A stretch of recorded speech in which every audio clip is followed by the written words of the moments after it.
Hello, this is Joy in the Villages. Before I begin to talk about last week's real estate numbers, etc., I would like to take a moment to pay respects to Her Majesty The Queen, who passed away last week, as everybody knows at this point.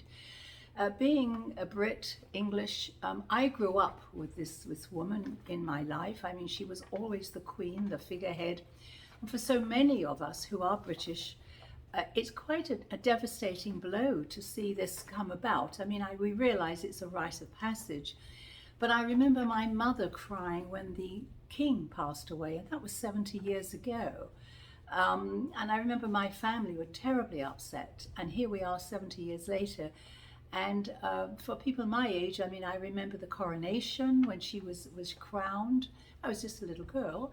I won't go into years, but the fact is that we've come through all of these years with her in our lives.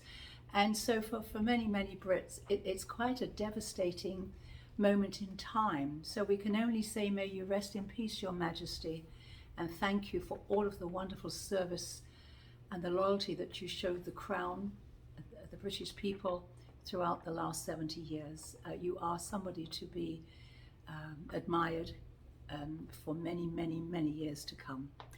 So given that, let us move forward now and see what happened in the villages last week. Well, we actually only had 19 new listings that came on the market, but we did sell 29. We put 23 into escrow or into title, and we actually have about 191 properties currently on the market for sale. We only had 21 price decreases, but we had a couple of price increases. So again, the villages is a reasonable stable market when you're comparing it to some other areas where they're getting a little bit more of a shakedown really with what's going on right now. The mortgage rates, no change there from over last week, basically the same. And what else do I have for you? Oh, this is, I brought this up before in a previous newsletter. Sumter County commissioners have given all of us that live in Sumter County a tax decrease, and they've locked it in, and it should be going into effect, as I understand it, this year. So I just took the numbers off of the Daily Sun, but it appears that if you have a home that's worth about $300,000, your tax base should be approximately $1,677. Now again, you'd have to check with the assessors, etc. But I think that's rather good news for all of us. That's the largest tax decrease in over 15 years. So thank you. I put an article on my newsletter as well about what should you do if you're to prepare to sell your house.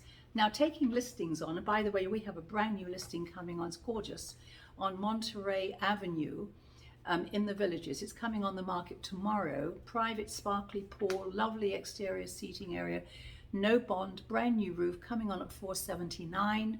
So call me with any questions on this property. But it's an interesting article considering that many of my listings we're still going through this. What do I do? What do I not do to prepare the house for sale? Will I get the money back if I put on a new roof? Will I get the money back if I paint the rooms? So it is interesting to talk about this sort of thing with your realtor if you can, just to get some ideas as to how you should price your house based on the condition. We have entertainment I left on there. It's the Broadway shows. Check with the Sharon Theatre for those. And of course, we have the town markets the first week of each month. We've got all the 3 town squares open for their markets. That's a lot of fun to go to those. And I also left on there the Philharmonic, which is going through September, October, all the way through into next season. If you've any questions on real estate, please feel free to contact me.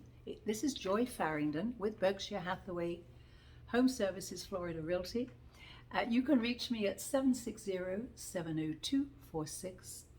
And we'll see you next week. Thank you so much.